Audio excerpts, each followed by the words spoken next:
So, welcome back tayo sa ating Child It's Bolts TV. Alright, so tayo nagbabalik muli mga kababayan at ngayon ay pag-usapan natin, no? Ito po nga nangyaring rally ng INC mga kababayan na supposedly ay 3 araw po, no? Pero tinapos na po yan mga kababayan dahil di umano, no? Dahil di umano sa ginawa ni Senator Amy Marcos. Grabe naman kasi mga kababayan, yan na nga yung sinasabi natin di ba? Mahahaluan ng politika, ito pong ginagawang Transparency and Accountability Rally ng INC. Di ba? Mukhang hindi ata sila na-inform na ganito ang mangyayari. Pero kung maalala ninyo, ilang araw na din nating sinasabi, no, na maaaring gamitin po itong rally ng INC, mga kababayan, bilang propaganda, no, netong mga nasa kabilang parlor na gustong pabagsakin ang ating Pangulong Bongbong Marcos. So hindi po tayo nagkamali mga kababayan. Tama yung ating hinala. No, nasasabayan nila, sasamantalahin nila etong pagkakataon na to. Diba? Kaya siguro si BP Sara hindi rin umatin dyan no? At makikita nga natin nagpasalamat nga itong si Senator Amy dito kay Marcoleta. Siguro talagang ito pong si Senator Amy ay isa sa mga tumulong, no, dito kay Marcoleta. Baka no, isa siya sa sinasabing tumulong, no, sa kampanya ni Marcoleta para manalo. Ayaw nga kasing sabihin kung sino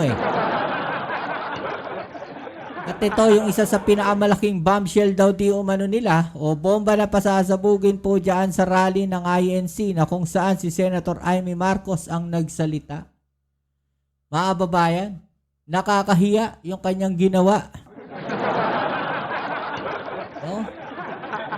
Kasi imaginein mo, kapatid mo mismo, no? Sana yung mga, alam niyo naman yung mga Pilipino yung mga ganyang ugali, mga babayan. 'Di ba? Yung mga ganyang problema, mga family problems, no, sa pamilya lang dapat. So ito pong ginawa na to ni Senator Amy Marcos ay malinaw na pamumulitika. Bakit kaya? May pinagtatakpan kaya mga kababayan? Natatakot na ba sila sa mga posibleng mangyari? Ito po yung balita Dapat sana'y 3 araw na INC Peace Rally. Tinapos na. Ayan INC ends Peace Rally. Sabi dito. Tinapos na ng Iglesia ni Cristo ngayong Lunes, November 17. So kahapon po, kagabi mga babayan. Ang dapat sana'y 3 araw nitong rally for transparency and better democracy, rally sa Quirino Grandstand sa Maynila, ayon kay INC spokesperson Brother Edwil Zabala. Nakatakda sana umanong ang matapos ang kanilang rally sa November 18, ngayon po. Ayon kay Zabala, bukod sa pagod na ang mga tao, sapat na ang 2 araw para ihayag ang kanilang mensahe ng katotohanan, hustisya, pananagutan at kapayapaan.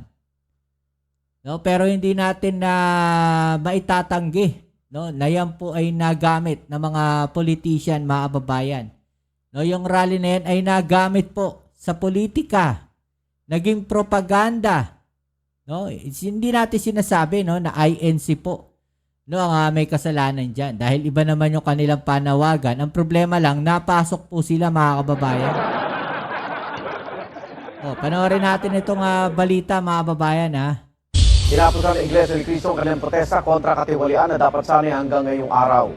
Git ang kanilang tagapagsalita, nakamit na nila ang layunin na maipaabot ang kanilang panawagan. Sa kabila niyan, ilang miyembro ng INC ang nagpalipas ng gabi sa Quirino Grandstand. Yung unang balita si Jomer Apresto.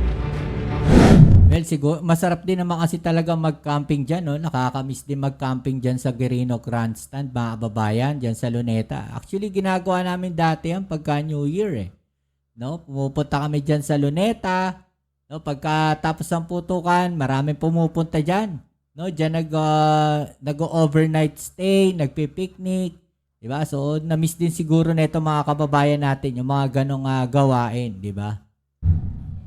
Nagmistulang camping site dahil sa dami ng mga nakalatag na tent ang bahagi ng Quirino Grandstand sa Maynila pasado alas 12 ng hating gabi. Yan ay kahit tinapos na ng maaga ang sanay 3-day rally ng Iglesia ni Cristo. Naabutan pa namin ang pamilyang ito na mula Tondo na nagluluto at doon na nagpalipas ng gabi. Wala lang kasi parang masaya lang gano'n susulitin din. Marami pa rin naman kami mga kasama na hindi sumabay sa dami ng yung daloy ng traffic. Kaya yung iba, nagpa-stay na rin sila. Ang pamilya namang ito galing pa raw ng Cagayan Valley at dumating sa Maynila noong linggo ng umaga. Hinihintay na lang daw nila ang sundo nila para makauwi na, lalo at matagal rin ang kanilang biyahe. Depende po sa traffic. Kung walang traffic po, nasa 14 to 15 hours po. Super worth it po yung yung pagbiyahe namin papunta dito. Ayon sa tagapagsalita ng Iglesia ni Cristo na si Edwin Zabala, hindi na nila kailangan ng 3 araw na rally dahil nakamit na raw nila ang kanilang layunin na maipaabot ang panawagan para sa justice, accountability, transparency and Tinapos ng Iglesia ni Cristo ang kanilang So, yun na mga kababayan, no? So, doon na po nila tinapos yun. ang panawagan para sa justice, accountability, transparency and Tinapos ng Iglesia ni Cristo ang kanilang So, yun po yun mga kababayan, no? Yung mga balita na yan, no? So, eto naman po kasi yung sinasabi natin na tungkol po dyan sa INC na yan. No? If INC's announcement, mga kababayan, that they have canceled the 3-day rally is true. Well, tapos na po, no? Yung rally nila talaga. It's because allegedly, Amy Marcos went off script and did not inform or ask permission from INC that she would say such things a few hours ago. Kung mapapansin natin mga babayan, parang ang huling nagsalita po dito ay si Senator Amy Marcos. At after po nun, no, nag-anunsyo sila na wala na, tapos na yung kanilang rally. No? Well, nakikita kasi natin no, na meron pong mga taong sinasamantala talaga yung rally at nakita siguro yan ng INC. 'Di ba? At hindi naman na maitatago mga babayan na yung kanilang rally ay nagamit po sa propaganda. Nagamit po sa paninira sa ating Pangulo. Which is hindi naman po yung kanilang panawagan. Ayaw nga nila 'di ba? Ayaw nga nila ng kung ano-anong karahasan na mangyayari. Siguro natakot na rin yung INC na baka magamit nga naman sila, no, sa mga ganitong klaseng pangyayari. A third speaker will appear tomorrow. But my Tweety birds tell me that the plan to oust BBM is still ongoing and tomorrow is D-Day. So ngayon po yan. A third speaker will appear tomorrow creating a bigger scandal. Wishful thinking syempre ng DDS bloc and or armed components will invade Mindiola going to Malacanang. Sinasabi ko sa inyo mga DDS or mga iilang miyembro ng active service ng AFP, kapag nagrebelyon kayo tomorrow para iluklok si Sara, mapapaaga nyo lang ang November 30 rally ng civil society groups at magiging resign all and no to military junta ang panawagan, which is true. Mangyayari yan. Sana wala mangyari tomorrow. So, yan po mga kababayan. No, yung sinasabi po dito. 'Di ba? Na may mga plano po silang patalsikin o tanggalin ang ating Pangulong Bongbong Marcos no, sa pwesto. Which is hindi po yan. Maliwanag, no, ang panawagan ng INC.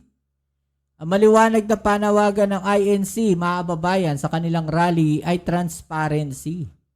Panagutin yung mga corrupt officials. Hindi pabagsakin ng gobyerno. Hindi para palitan ng ating Pangulo. Diyan sila nagkamali, mga kababayan. No, kasi makikita natin sa speech ni Senator Amy Marcos 'Di ba? Kitang-kita sa speech ni Senator Amy Marcos na propaganda na yung kanyang ginagawa. Paninira na yung kanyang ginagawa. Masama na yung intensyon na kanyang ginagawa, mga kababayan. Kaya siguro nagbago isip na itong INC. No, dahil iniisip siguro nila na baka bukas, pangatlong araw, iba na ang mangyari. Madamay pa yung kanilang mga miyembro, no, na nananahimik. Yung kanilang miyembro na ayaw din sa gulo. Kaya tinapos na ng INC kagad yung kanilang rally. Diba? Kawawa nga naman. No, etong mangyayari na to. Kasi may panawagan pa nga. Kung maalala ninyo. No, may panawagan pa na sa pangatlong araw, ngayon nga po, no, sa pangatlong araw ng kanilang rally, pinagbabawalan yung mga kababaihan at mga kabataan na dumalo. Kung titignan ninyo doon sa rally, halos puro kabataan yun nandun. Maraming bata. So, paano ninyo sasabihin na bawal silang dumalo?